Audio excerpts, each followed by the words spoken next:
Tak ada seorang wanita manapun yang mau diperlakukan seperti itu.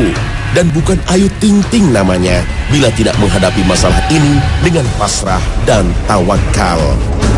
Tidak semua orang bisa seperti Ayu. Pada sudut yang lain, luapan emosi seseorang dari kekecewaan akan kehidupan dunia bisa bermacam ekspresi.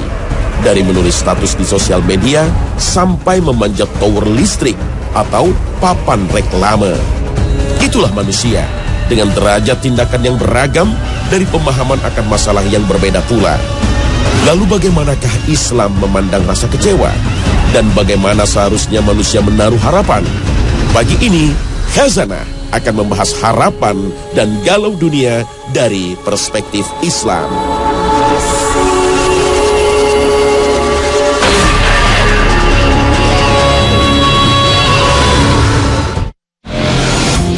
Assalamualaikum warahmatullahi wabarakatuh.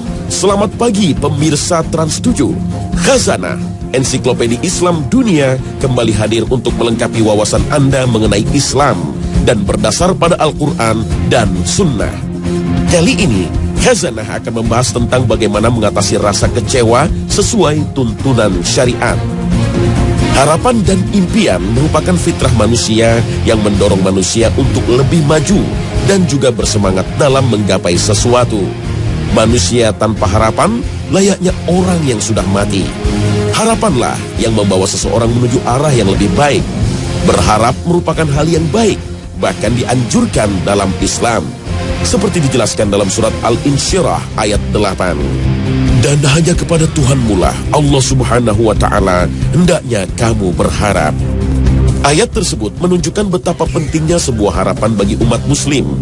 Harapan bila dilakukan sesuai syariat, maka insya Allah akan menuntun manusia untuk menjadi umat muslim yang lebih baik. Tentunya harapan hanya untuk digantungkan pada Allah Subhanahu wa Ta'ala. Dalam Al-Quran dijelaskan bahwa harapan itu berbanding lurus dengan keimanan. Apabila ada iman, maka ada harapan. Dan apabila tidak ada iman, maka tidak akan ada harapan. Karena orang yang berputus asa dianggap sama sebagai orang kafir. Seperti dijelaskan dalam firman Allah Subhanahu wa Ta'ala dalam surat Yusuf ayat 87.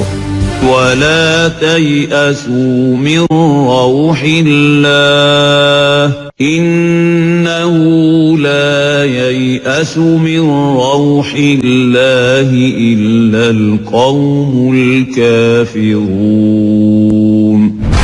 Dan janganlah berputus asa dari rahmat Allah, bahwa sesungguhnya tidak ada seorang pun yang berputus asa dari rahmat Allah, melainkan mereka termasuk orang-orang yang kafir. Harapan membangunkan setiap manusia untuk menggapai cita-citanya. Harapan ini dimulai dari angan-angan yang tergambar dalam benak seseorang. Namun pertanyaan selanjutnya, apakah setiap angan-angan adalah harapan yang harus diperjuangkan, terutama bagi seorang muslim? Sesuatu yang bisa menjadi harapan setiap muslim adalah sesuatu yang bersumber dari hati nurani, ditimbang dengan akal, serta disandarkan kepada sang pemberi harapan, Allah Subhanahu wa Ta'ala. Rasulullah Shallallahu Alaihi Wasallam telah banyak mengajarkan umatnya untuk memiliki harapan. Sepeninggal kedua orang yang dicintainya, Khadijah dan Abu Thalib, Rasulullah Shallallahu Alaihi Wasallam mencoba untuk berhijrah. Beliau memutuskan untuk hijrah ke Taif, namun tak seorang pun yang mau menerima beliau. Padahal beliau membawa sesuatu yang paling baik di dunia, yaitu Islam. Namun yang terjadi justru di luar dugaan. Mereka mengecam Rasulullah, bahkan mengusir beliau dan menyuruh anak-anak untuk melempari beliau dengan batu hingga Rasulullah terluka. Peristiwa penolakan Bani Thaqif saat hijrah ke Taif itu merupakan salah satu kejadian yang dianggap sebagai salah satu peristiwa paling menyulitkan bagi Rasulullah Shallallahu Alaihi Wasallam. Hal itu pernah diungkapkan Rasulullah ketika Aisyah bertanya kepada beliau, "Apakah engkau mengalami peristiwa yang amat menyulitkan setelah peperangan Uhud?" Tanya Aisyah. Rasulullah Shallallahu Alaihi Wasallam menjawab, "Sungguh aku temukan, rasakan suatu yang amat menyulitkan di kaummu, yaitu peristiwa Aqabah di Taif. Tatkala aku menawarkan misiku pada Ibnu Abdu Yalil bin Abdi Kalal, ia tak meresponku." Menurut para ahli, Rasulullah Shallallahu Alaihi Wasallam pun pergi dalam keadaan masyghul. Bahkan beliau mengaku sempat tak sadar hingga sampai di Qarn Sa'lib, Seperti dijelaskan dalam hadis riwayat Bukhari, aku menengadahkan kepalaku, tiba-tiba ada sekumpulan awan memayungiku. Aku pun mengarahkan pandanganku ke sana dan melihat Jibril. Ia menyeruku, sesungguhnya Allah Ta'ala mendengar apa yang dilakukan oleh kaummu terhadap dirimu dan penolakan mereka padamu. Allah telah mengutus malaikat gunung untuk melayani semua keinginanmu. Maka malaikat itu mengucapkan salam dan berkata, wahai Muhammad, sesungguhnya Allah mendengar apa yang diucapkan kaummu kepadamu. Aku, malaikat gunung, diutus oleh Rabbmu untuk melayani semua perintah dan permintaanmu. Jika engkau mau, niscaya akan kami timpakan gunung Ahsyabain ini kepada mereka. Rasulullah SAW menjawab, justru aku berharap ada generasi mereka di kemudian hari yang menyembah Allah dan tidak berbuat syirik sedikit pun. Dari hadis tersebut jelas digambarkan akan besarnya ketegaran serta kesabaran Rasulullah dalam berdakwah dan menyebarkan Islam. Meskipun harus menghadapi penolakan, lemparan, hinaan, dan lainnya yang datang bertubi-tubi menghujam beliau, Rasulullah tak pernah putus asa, bahkan terus menaruh harapan besar terhadap mereka.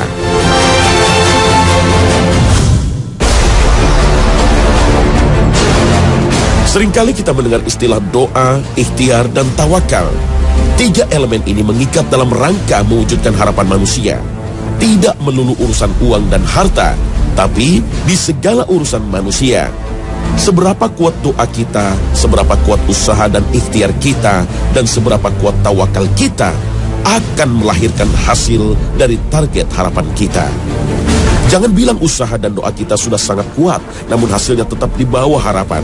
Karena bisa jadi parameter yang dipakai adalah parameter manusia.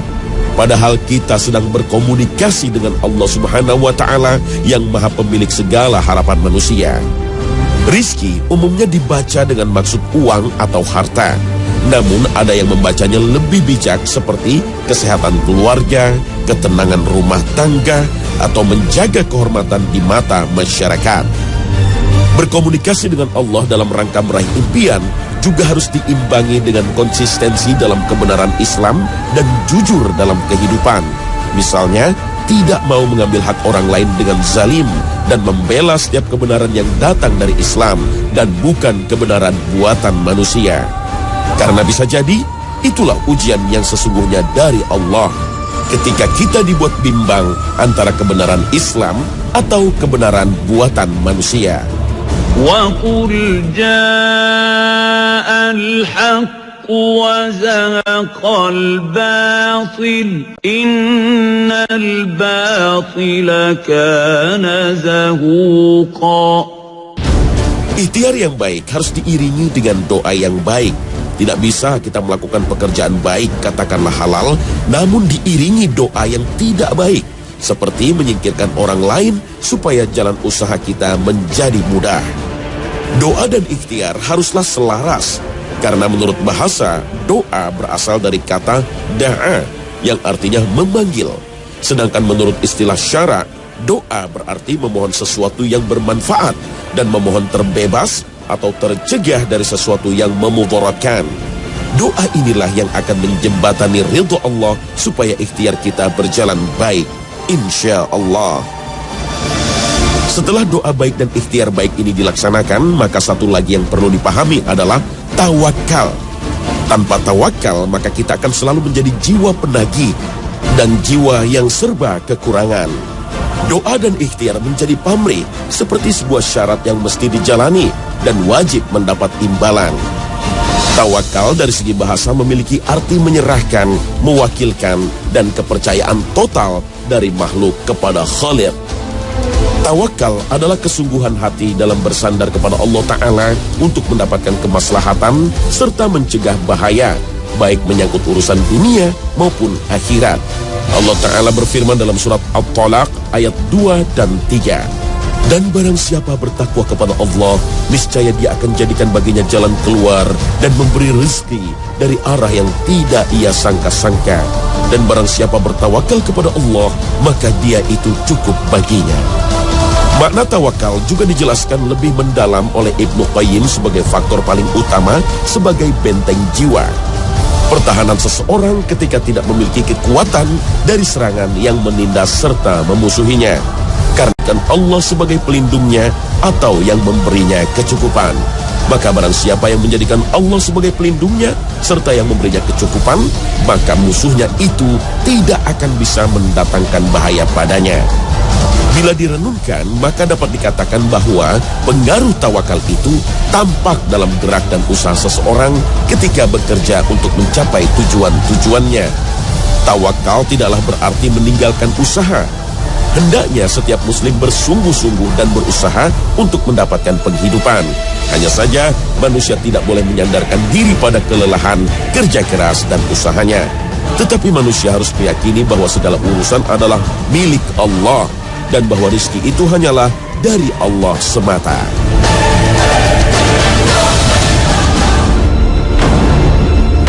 Kurangnya kadar tawakal seringkali membawa manusia pada kekecewaan karena usaha dan doa yang dilakukannya tidak membuahkan hasil. Meskipun sepertinya sudah melakukan usaha semaksimal mungkin untuk mewujudkan harapan itu. Saat harapan tidak terwujud harapannya, manusia merasakan cemas dan takut tentang bagaimana dengan masa depannya. Ketakutan adalah suatu tanggapan emosi terhadap ancaman. Takut merupakan suatu mekanisme pertahanan hidup dasar yang terjadi sebagai respons terhadap suatu stimulus tertentu. Karena pada prinsipnya, rasa takut adalah wajar dan sangat manusiawi. Takut adalah bentuk perasaan yang Allah Subhanahu wa Ta'ala karuniakan kepada manusia, agar dengannya dapat menghindarkan dari segala yang dapat mencederai diri. Namun saat yang diinginkan tidak terwujud, rasa takut dan cemas dapat menghantui.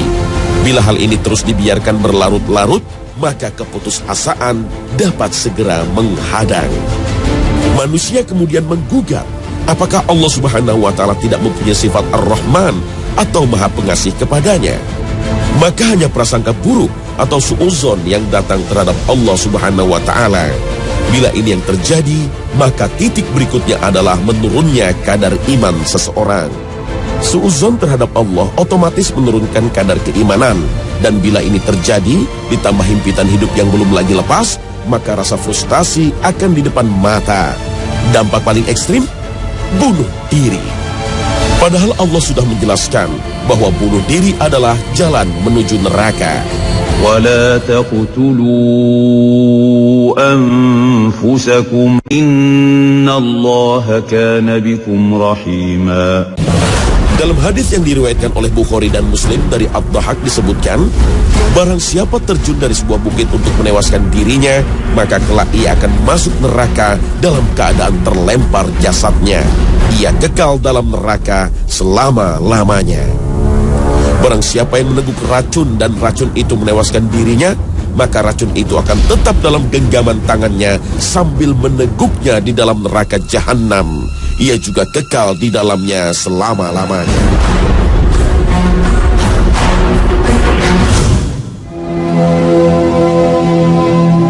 Kegagalan adalah bukti bahwa manusia memiliki keterbatasan dan kelemahan. Manusia hanya wajib berusaha, tetapi tidak wajib untuk berhasil. Manusia boleh berencana, namun garis takdir kehidupan telah punya rencananya sendiri. Kegagalan dalam hidup mengajarkan satu hal kepada manusia, bahwa manusia adalah makhluk yang jauh dari kesempurnaan. Yang sempurna hanyalah pemilik diri dan jiwa manusia. Dialah Allah Subhanahu wa Ta'ala. Maka kegagalan adalah satu sisi mata uang dari kata keberhasilan. Mereka jadi satu, bukan unsur yang terpisah dan dapat dipisahkan. Gagal kita di dunia belum tentu gagal kita di mata Allah Subhanahu wa Ta'ala. Rasa kecewa yang muncul akibat kegagalan sebenarnya dapat dihindari. Sebagai umat muslim harus memahami dengan benar bahwa dalam menjawab doa hambanya, Allah memiliki cara tersendiri.